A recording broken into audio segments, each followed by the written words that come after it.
Hey gorgeous! I know I tried something different with my last video where I didn't do this talking bit. Unfortunately, I realized that my first 2 days in Portland I took a lot of video and not very many pictures, but the remainder of my trip in Portland I took many pictures and not very many videos, so I feel like I have some explaining to do more in the middle, and I'm sure I missed some stuff in the last video too, but that's alright. So to start off, our third day did not go the way we planned. Ow! It opened its own. I believe I mentioned that we stopped at a car rental place because we needed a car, and we honestly didn't need a car for the majority of our Portland trip. The reason we got it was because we decided that on day 3 we were going to take a road trip up to Mount St. Helens in Washington and check that out. We got a notification that morning that there was a mudslide at Mount St. Helens, and the trail we wanted to go on was completely shut down. We could go to the other side of the mountain, but we wanted to go to the side with the crater because that's the cool side.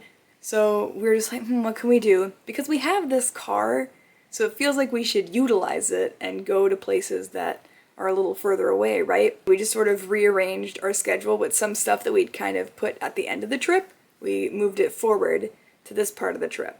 So our first stop ended up being Maclay Park, which has the witch's house, which I wanted to see really badly because it looked really cool in pictures. It just kind of looks like this little stone witchy like ruins of a house. So we go, and I really enjoyed myself because there was a long like back and forth trail to get down, and I found 2 slugs, and I don't usually get to see slugs, so I was just like weirdly excited about this. I took a few videos of slugs and pictures of slugs. Oh yeah, get him, bud. Do that jump. It is. That pocket's what I can't. He's so thick.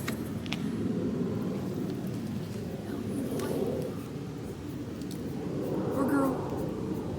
We're them doing them jumps.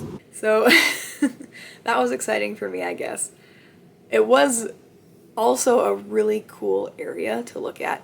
It really just felt like you were in an enchanted forest, like stuff with the trees were hanging down, everything was like really thick and close together. The vibe was really different. Jake actually found a tree that had toppled, like basically a log, and he was climbing up this tree. So it was a really cool place to experience, and I'm 100% happy that we experienced it. But the witch's house itself was a little disappointing. It was just covered in graffiti, so some of that magic was gone, because obviously we know it's a destination, like it makes sense that people would go there, and it just felt kind of wrong to just see it covered in like a promposal and like beer cans in it. Like it just sort of ruined the fun of it a little bit, but the rest of it was still really fun to see, and I enjoyed the walk.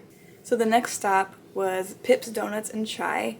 Before I get into that, it's kind of funny. A lot of places, when we were looking up things to do in Portland, there were a lot of donut shops popped up, and I actually mentioned this to someone, who lived there. I think they owned one of the distilleries we went to, and I was like, so is Portland just really known for donuts?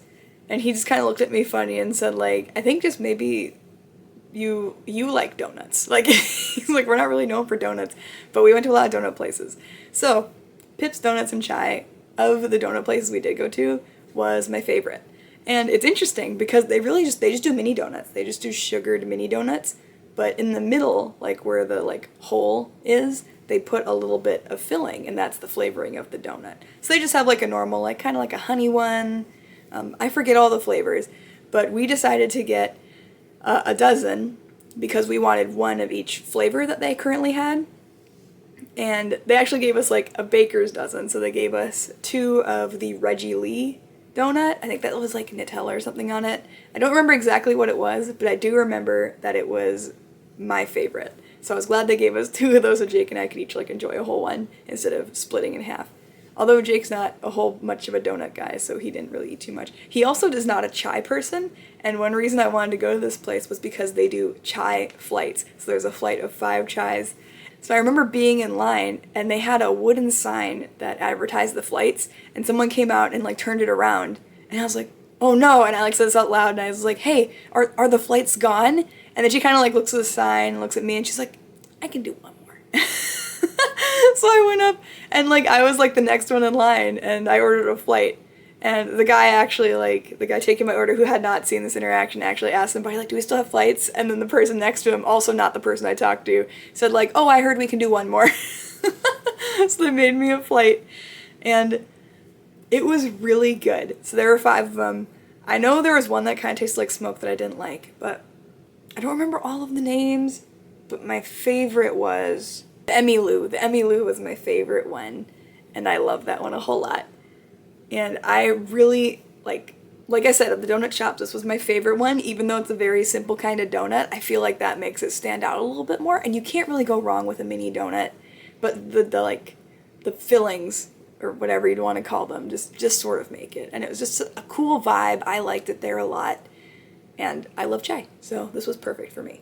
So the plan after this, we actually had to just kind of like hang out, walk around. But then my friends noticed that Dirty Lettuce was nearby, and this is a vegan place, and I'd actually had this planned for dinner, but it was basically like a block away from Pip's Donuts, and my friend's like, oh, we should stop here, and I was like, guys, the reason I had it planned for dinner was because we literally just ate donuts, and I just drank 5 chais. I think my friends, since I got the last flight, my friends only got 1 chai each, if they even wanted a chai, but like, we just eaten, but they're like, well, it's right here, we should just go. And I was like, well, we have the car. We could take the car. We could leave and we could drive back. Like, we have it. We could do it that way. But they're just like, no, let's go in. So we went in. And it's mostly just a vegan place with a lot of fried food. And the portions were way bigger than we expected. So that was another kind of like, oh no, we shouldn't have done this moment. I got like a platter of popcorn chicken, hush puppies, and cornbread. But like, I only ate my cornbread. I ate maybe a third or half of the popcorn chicken and like 1 hush puppy because 1, I'd just eaten, 2, it's all fried and it's kind of hard to eat that much fried food even though it's really good, and the sauce with it was also delicious. And I do think you should go to this place, but make sure you're not going on like you didn't have like appetizers or anything beforehand. Like, come here for a meal. Like, that's what you should go here for. And unless you want to share, like Jake and I should have shared instead of each getting our own thing, but that's what we did. So still really recommend it. It is a small shop. There are also some like little vegan goodies on the side that you can also pick up, and they have like just water inside if you just want water. And it was a cozy place, and like the guy making the food was actually just like making it and then walking out and like giving it to you. Like, it's that kind of vibe. So highly recommend it. Just go on an empty stomach. So the next thing was actually something we had removed from the list because it was too far to get to with transit, and we didn't think we'd have the car long enough to go get it. But since we did have the car, we went to the Crystal Springs Rhododendron Garden. Unfortunately, the time of year, a lot of the rhododendrons were like at the tail end of being alive. Like, I think the most lively one we saw was actually like a bush outside of the garden, which you have to pay a fee to get into. We did enjoy walking around, seeing the ducks, seeing little animals, and there were a few like good bushes. There were other things to see, but for the price we paid at the time of year we went, it wasn't really worth it for us. But we were there, we walked around, we enjoyed it as best we could. Jake and Jamie enjoyed taking a bunch of pictures. That is a feeding frenzy. Our next stop was a place called Wild Roots Spirits. I think there were, don't quote me, I think there was some sort of organic spirits sort of place. We were the only ones there at the time, which, I mean, it was like early evening. We stopped there and I got another flight, this time of, I think it was like mini cocktails. And actually my favorite one, I think, was one Jake got. He got like one small one and it was just like a Coca-Cola slushy tasting thing, and that one was really good. I liked that one. There's also a ginger beer one. I think that was like my actual favorite of the ones I got, because now I can't quite remember. But I did get to try those and they were good, and like I had 3 other things on my flight. And they also came with a little side of like pretzels and stuff, which was cute. And I actually was impressed enough that this was the first place I got a souvenir, which is it just is like a Wild Roots blue t-shirt. I should have worn that for the video. Oh well. But I think that's my only souvenir I really got from Portland. Oh. You matched the cherry. Yay. And our last stop for the day was the Portland Aerial Tram, which is actually just transit. Like, people just use this to get from like one side to the other along like a lot of roads. It goes up a hill And we went on and man, it was some views, but we were definitely the only tourists on there because where you start is like kind of near like a hospital kind of area. So we saw a lot of people like in scrubs, like just going home from work. So we felt kind of bad, but it was still great views. I enjoyed seeing it. And honestly, if you just want to take in views of the city, like go, it's so cool. But we basically just like rode up to the viewing area, like looked around a little bit, and we basically made it to like, I think like one other one went down, and then we went down on the second one. Like we weren't there like a crazy amount of time. We just kind of took pictures of the scenery and we're just like, okay, we've seen it. Because we didn't have anywhere we wanted to go once we got to the end of the tram. We hadn't like thought about that part. So we just went on back down.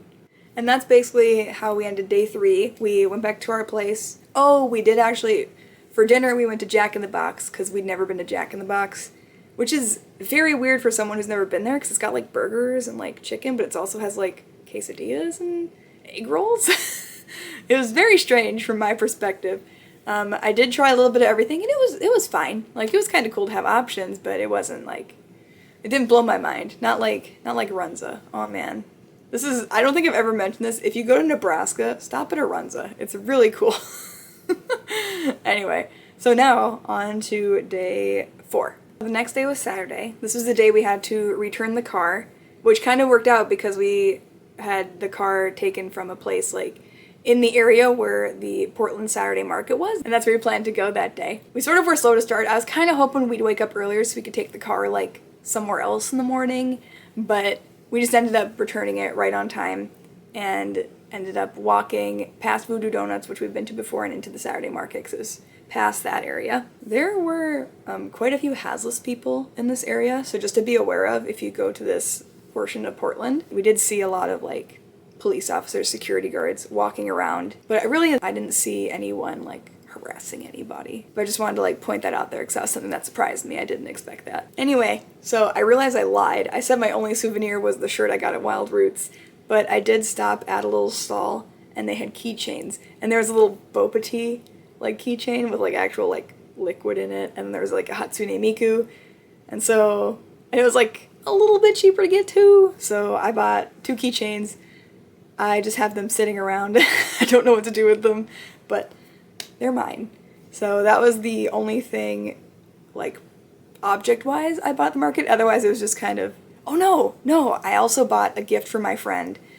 Someone there was selling these, she called them Secret Keeper dolls, and they were like super goth looking, very cool, and they're just kind of like scrap fabric sewn together to make a little like goth looking doll. But then the mouth was a zipper, and if you open the zipper there's like something in the mouth, and she's like, oh yeah, you could put like your secrets in there or whatever if you wanted to. I don't really understand the point, but there was one that was cute, and I opened its mouth and there was a cat inside, and it made me think of my friend Gabby, and I haven't seen her yet because she has since moved pretty far away from me, but next time I see her it's going to be like her housewarming present, although then I have to find something for her husband, so it's not just her getting a present. I'll figure it out. But that's what I bought at the fair that was product related, because there's so much stuff there. Like a lot of people have handmade a bunch of things. It's really cool to walk around and look at all of this stuff. Oops, my camera died. So I took the opportunity to change into, this is my Wild Roots shirt that I just got. Had to take the opportunity while I was thinking of it, right? I also took a break to like take a shower and stuff because I needed to charge. I also rewatched the last bit of video I got, so I know where I started from.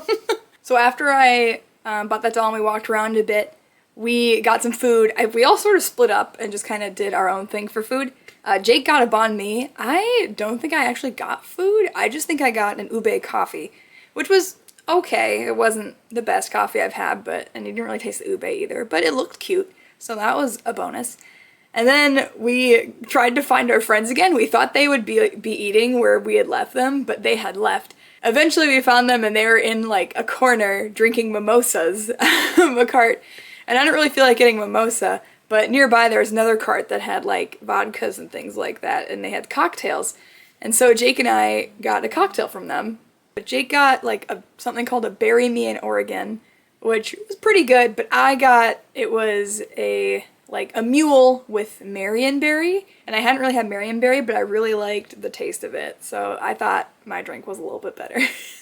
So after it was like a little breezy because we're by a river, so we warmed up a bit with those drinks, and then we decided to keep walking. There were a few signs. So Jamie is really into taking pictures of destinations, and she was the one who came up with the big list of all the pictures in the previous video. She was the one who pretty much found the whole map of those, and we just went to find them. And so another one was the White Stag sign. So we took a picture of the White Stag sign. And then Chris wanted to go to Chinatown, but we didn't have any plans, so we were just kind of walking arbitrarily, and there was nothing to do. So we're just like, okay, then maybe this was a bad idea. We left. So from here, our next stop was Mill Ends Park. If you're not aware, it is considered like the world's like tiniest park. It's really just like a tree. It's in the middle of like a stoplight, like it's a divider at a stoplight. So we took a bunch of pictures with that because of course we had to. And our next stop was the Japanese Gardens, which Jake and I were really jonesing to go to because, well, Jake more, because he has a picture, like a giant picture on our mantle, and it was taken, like I think it's a painting? I can't remember if it's painting or a picture, but it's based on a tree there, and he's like, oh, I really want to go see it. So we went there. It was an interesting ride over. We had to take transit, and you get off at the Oregon Zoo stop, and you actually have to take, it's underground, so you have to take an elevator like 250 feet up to get to ground level. And we wandered into the zoo briefly to go to the bathroom and saw like a couple goats and stuff, and then wandered back out and took a bus to the garden. The garden was a lot smaller than I thought it would be. Still like a decent sized garden, but I thought it would be like sprawling and huge. But we did see one sort of temple place with the, what's the term? I forget the term, but like the sand that you, like rake and things like that. The building wasn't actually open that day, so we didn't get to go inside. Maybe it's never open. I'm assuming it has to be open sometimes. But we got to see a lot of really cool trees. We got to walk around, find a lot of cool nature. We were keeping our eyes peeled for that tree, and we could not find it until I think it was my friend Amanda who spotted it. It was way smaller than we thought it would be because the picture is like angled upwards. So it looks like it's a huge monster tree, but it was actually like a pretty small tree. Although we got a picture with it at like the same sort of angle, so it still looks like it's not. I think it would look bigger if we weren't crouching so obviously. But it was cool to get that picture. I know Jake was excited about that.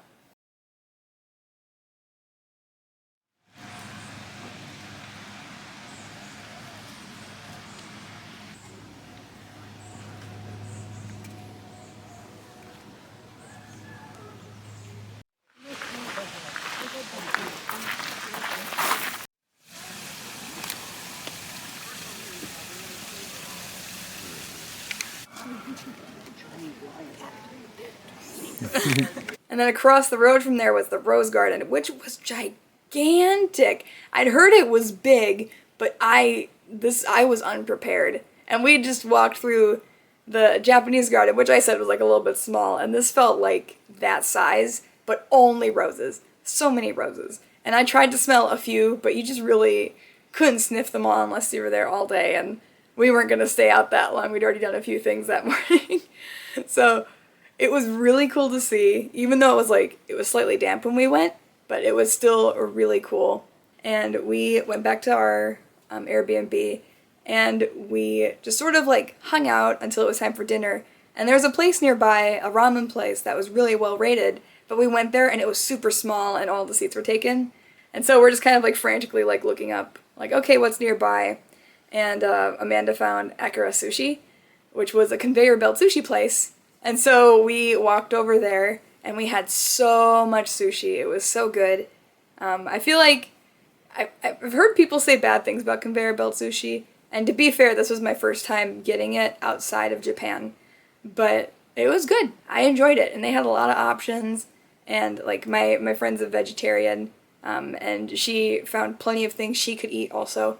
So yeah, I'd bill that as a good time. And then we went back to our Airbnb again, and this time our plan was, I believe I mentioned that we watched the original, like the first Spider-Man, the Tobey Maguire Spider-Man, and we had also, something I didn't mention, we bought way too much alcohol. I don't know, I think my friends are the kind of people who like go hard drinking on vacations, because I think I bought like one, like 4-pack of something, but my friends like bought so much stuff. And they're like, well, we could play a drinking game to Spider-Man 2. So that's how we rounded off the night. So that was day 4 of Portland, and I'll probably make another video about the last remaining days. So, bye!